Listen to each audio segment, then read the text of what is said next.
પણ એને મુક્તિ મળવી જોઈએ. એ નિયમાનુસાર મુક્તિ આપે છે. કેમ? ખાલી રામાયણમાં પ્રમાણ પણ છે.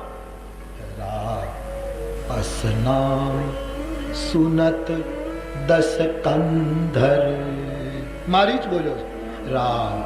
અસનામ સુનત દસ કંધર, રહતન પ્રાણ મમ ઉર રાસ. ખાલી રા સાંભળું છું, આ સ્થિતિમાં પહોંચી ગયો. એનું બાણ વાગ્યું કે આ પરિસ્થિતિમાં છું, કેવલ રા સાંભળું ત્યાં એ સ્થિતિ નિર્માણ થતી દેખાય. તો જે 6 વખત બોલ્યા હશે ભાગ્ય.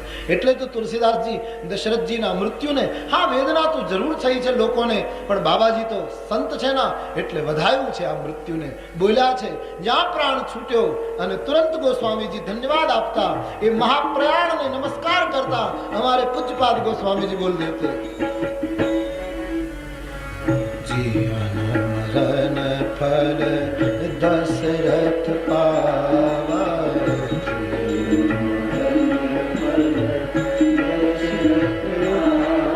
કેટલાક માણસની કીર્તિનો પ્રભાવ પોતાના ઘરમાં જ હોય, કેટલાક માણસનો પાડોશીમાં હોય, કેટલાકનો ગામમાં હોય, કેટલાકનો આખા નગરમાં હોય, કેટલાક મોટા માણસ હોય તો રાજ્યમાં એનો પ્રભાવ હોય, અને એના કરતા મોટો માણસ હોય તો આખા રાષ્ટ્રમાં એનો પ્રભાવ હોય, અને એના કરતા મોટો માણસ હોય તો દુનિયાના બધા દેશમાં એનું નામનો પ્રભાવ હોય, એના કરતા મોટો માણસ હોય તો બ્રહ્માંડમાં હોય એનો પ્રભાવ, એના કરતા મોટો માણસ હોય તો 14 બ્રહ્માંડમાં એનો પ્રભાવ હોય. પણ બાબાજી કહે દશરથજીનો પ્રભાવ 14 બ્રહ્માંડમાં નહીં, અંડ અને અનેક ગણતરી નહીં એટલા બ્રહ્માંડોમાં વ્યાપી ગઈ છે. અંડ અનેક અમલ જસ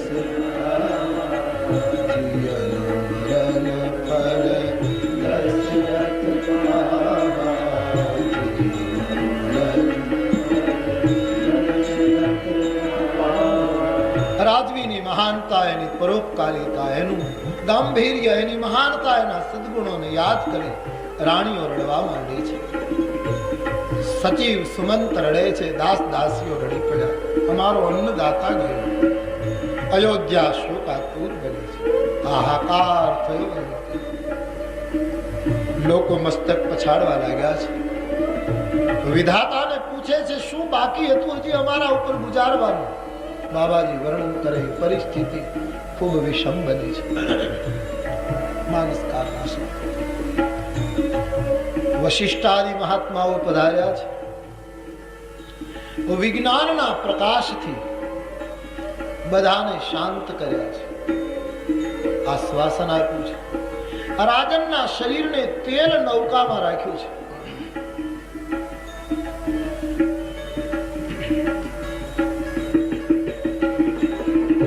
તેલ નાવમાં મહારાજના શરીરને રાખ્યું છે, કારણ કે અગ્નિ સંસ્કાર કરે પુત્ર કોઈ હાજર નથી.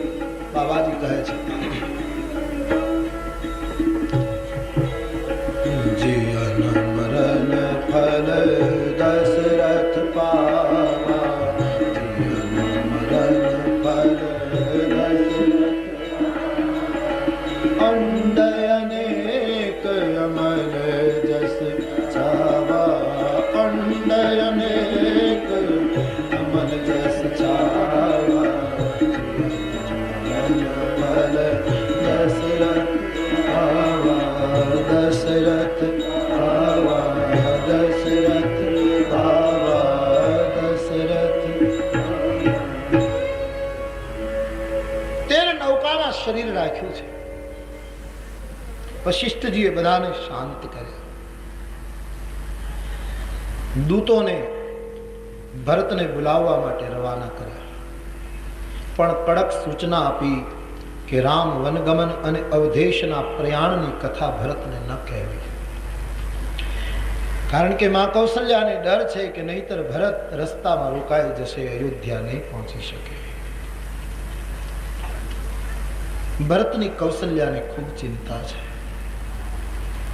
કારણ કે મહારાજ દશરથજીએ કૌશલ્યાને કહેલું કે રામ આપણા કુળનો મણી છે, એને કોઈ હવાનો પ્રવાહ બુજાવી નહીં શકે, કારણ કે મણી છે.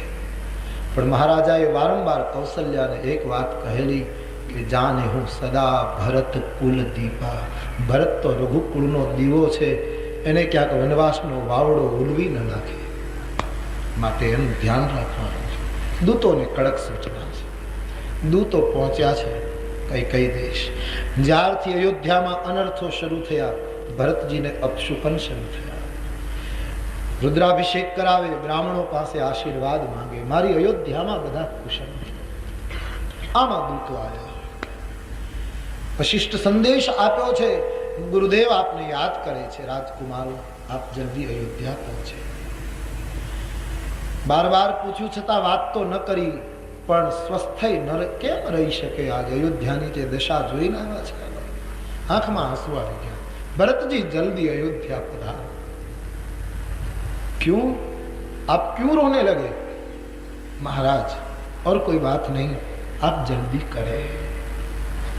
भरत जी ना मन में एक विचार उठो छे कि कुछ हुआ अयोध्या में. अश्वना ऊपर बैठा पण एम थाय छे कि हवानी गति थी पहुंचू. दिशाओ उदास, वृक्षो उदास, महापुरुषની વિદાય કોને ઉદાસીનતા નથી આપતી? મન મીઠા માનવતણા અને મળદા ધખે મહાન, પછી કાગા કરશે કાન એની ઘેર ઘેર મારવી. ઘરે ઘરે કાગા એની કાન ઘરે ઘરે મંડાશ. પ્રકૃતિ ઉદાસ હતી.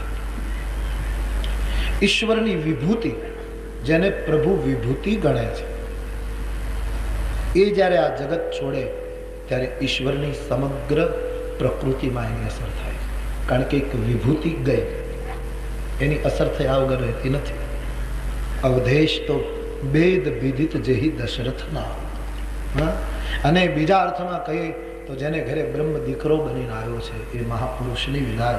પ્રકૃતિ ઉદાસ હતી ભરતજી. અને બીજા અર્થમાં કહીએ તો જેને ઘરે બ્રહ્મ દીકરો બનીને આવ્યો છે, એ મહાપુરુષની વિદાય. પ્રકૃતિ ઉદાસ હતી.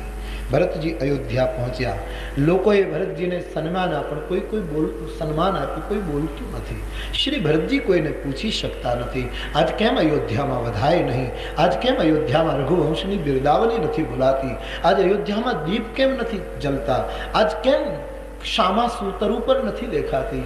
આજ કેમ બધું શાંત લાગે? સંત ભરતનું એક તો હૃદય કેટલું સુકોમલ, એણે આ ઘટના જોઈ, દ્રશ્ય જોયું. સીધા કૈકેયી માને ભવને ગયા છે. હેતુ એ હતો કે રામના વિરહમાં ભરતજી જ્યાં રહેતા ત્યાં રામજીની દૈનિક ક્રિયાને બરાબર જાણતા. એક જ એનું સાધન હતું. અત્યારે રામજી ઉઠ્યા હશે, સ્નાન કર્યું હશે, સંધ્યા કરી હશે, હવે માં કૌશલ્યા જમાડતી હશે, આ સમયે રામજી મારી માં કૈકેયીને ભવને ગયા, એનો ક્રમ જાણતા હતા ભરતજી. કારણ કે વૈષ્ણવો માટે, ભક્તો માટે તો એક ही આ ઉપાય છે. જેમ ગોપીઓ આ કલ્પનામાં કૃષ્ણ વિરહને સહી શકતી કે અત્યારે ગોવિંદ આમ કરતો હશે, અત્યારે કૃષ્ણ આમ કરતા હશે, એમ શ્રી ભરતજી જે સમયે અયોધ્યા પહોંચ્યા એ સમય રોજનો ભગવાનના નિયમ પ્રમાણે કૈકેયી માને ત્યાં જવાનો હતો. તેથી ભરતલાલજીએ વિચાર્યું કે અત્યારે ભગવાન મારી મા પાસે જશે, તેથી પહેલા ભગવાનના દર્શન કરવા માટે સીધા કૈકેયી ભવન. કૈકેયીએ સ્વાગત કર્યું.